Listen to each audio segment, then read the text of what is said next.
Okay, after some work and processing of the data, we got a model that we think is good enough. So let's see. First thing that we did is we actually created all these new time series that are based on these original ones. Right? So for instance, this one has the aggregation of 14 days of precipitation. So this should take care of the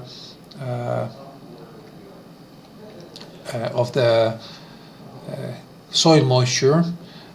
Also, one thing that we found is that this one is actually, so the A is my internal way to say that it's an aggregation. The S is a shift. So I found that one of the stations, actually, if I shifted half a day, the correlation was much better. And if I take a look, let's go here, so we can see where the stations are.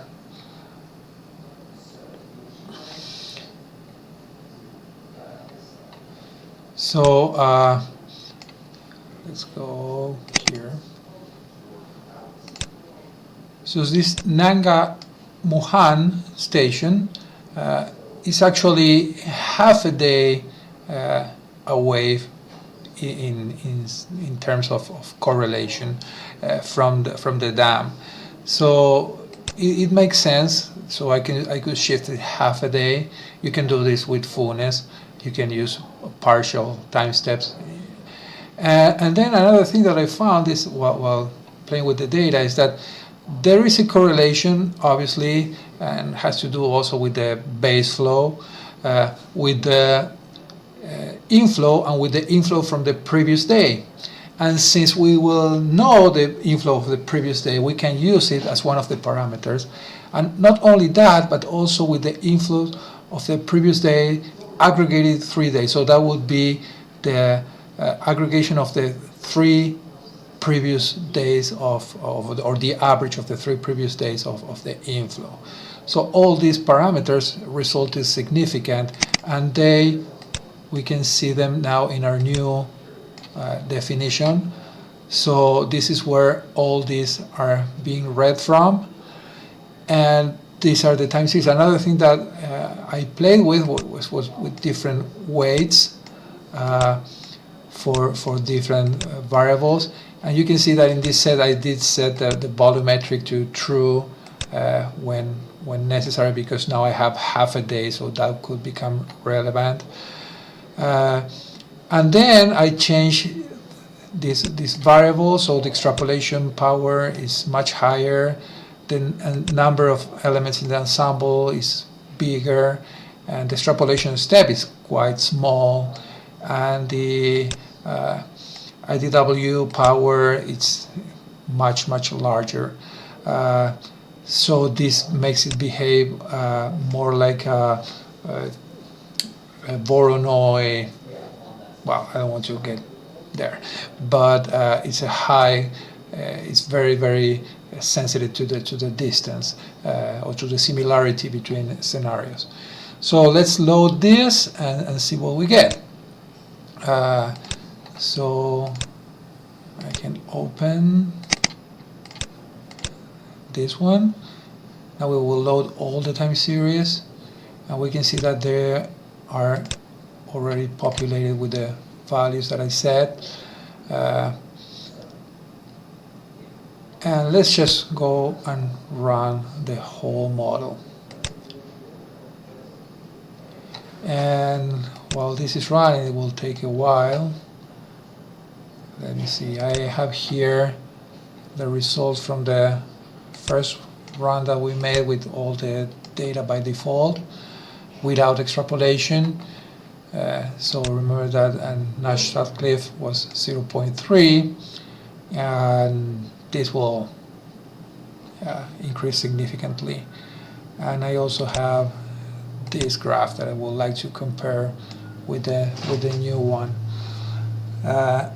Again, as I said in the first video, I hope that now it's clearer.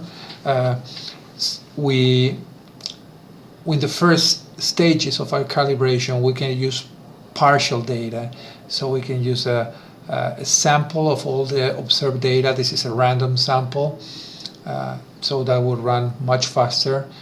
And also, instead of using the whole, I think in this case it's like 11 years of data, I could just use a part of it, 10%, 50%, whatever, and I could decide where to start that. So I could just calculate this for parts of the model. So that will give me the first indications of if the changes I'm doing are good or not.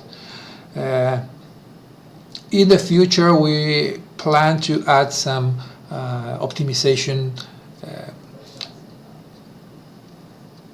capabilities to the model, so we can say, okay, just run it several times, changing these variables and find the best combination.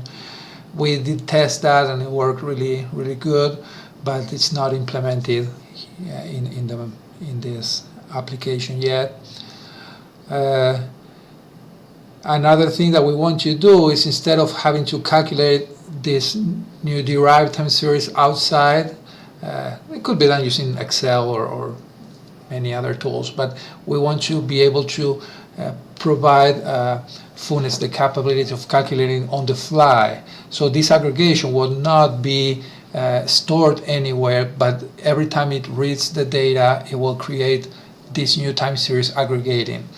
That gives us a huge advantage, especially if our time series, we are reading our time series from some web service. So when the web service is updated with new data, so all our derived time series will also be updated. So we plan to implement that in the future. Again, we did some tests, and we can see that the results are much better. So let's copy them to the clipboard and paste them here. So we can see that now we caught 1/3 of the events with only 3 false alarms, and we got this correlation. So let's have a look at we're looking at the mean. So select the results, and here we can see how the time series now compare. And if you remember the first one, well, this looks really good. I mean, you could spend hundreds of thousands of dollars and a month of work developing models, and you will not get something as good as this. So that's why we are really excited about this methodology. Looks really nice. Most of the hydrographs are pretty much well represented. Also, we can, I didn't show this, but I could show several of them at the same time. So if I want to compare, so let's say I want to show the maximum, the minimum, and the mean, and then I can show them. So this will give me an idea of the of how accurate my predictions are. So our model, this is the ensemble. Actually, I'm looking at the maximum and the minimum of the ensemble. In this case, are 30 elements in each ensemble. So again, it looks like all the hydrographic contained, except in certain places, by the maximum and the minimum. And finally, let's compare it with this. So now, side by side, we can see much better correlation here. We see more of the 45 degrees line than we had before. So this is, in a nutshell, what the Funes is about. I try to describe it using several analogies. One that I like lately is the Mr. Fusion of the forecasting models. You remember Mr. Fusion from Back to the Future, in which it's a generator that you can throw whatever you have in there and will generate electricity. Well, in this case, Funes you can throw whatever data you have and use it to predict a value. So, well, I hope you enjoyed it, and if you have any questions, don't hesitate to contact me.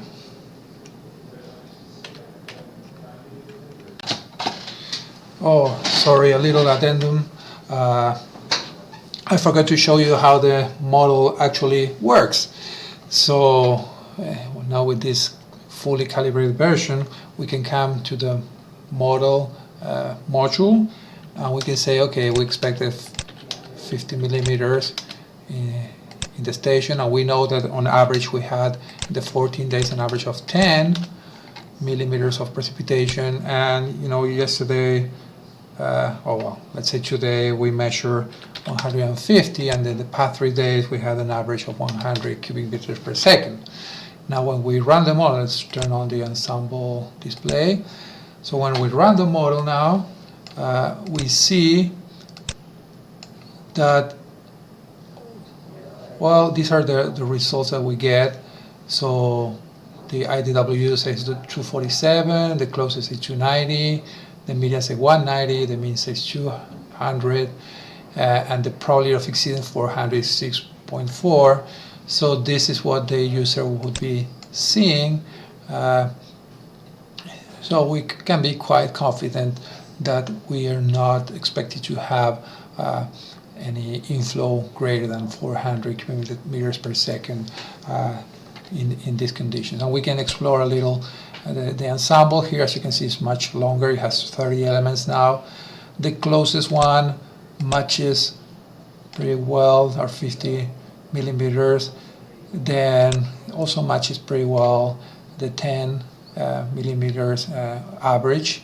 And instead of 150, we have 139 instead of 195, so it's quite close, and the second one as well. And one interesting thing here is to always see is that this extrapolation factor is 1, which means that it's an observed value, it's not a fake one. So that brings even more confidence to our model. I don't know if we will find here any in the ensemble that it's actually a result of an extrapolated. I don't see any. But well, this is how then the model will be operating on a daily basis, just plugging in the forecasted data. And we also plan in the future to link these values to some forecasting service, so the user won't have to put in them by hand. But well, that will be in a later version of the model. Okay, now, yes, that's it. Thank you.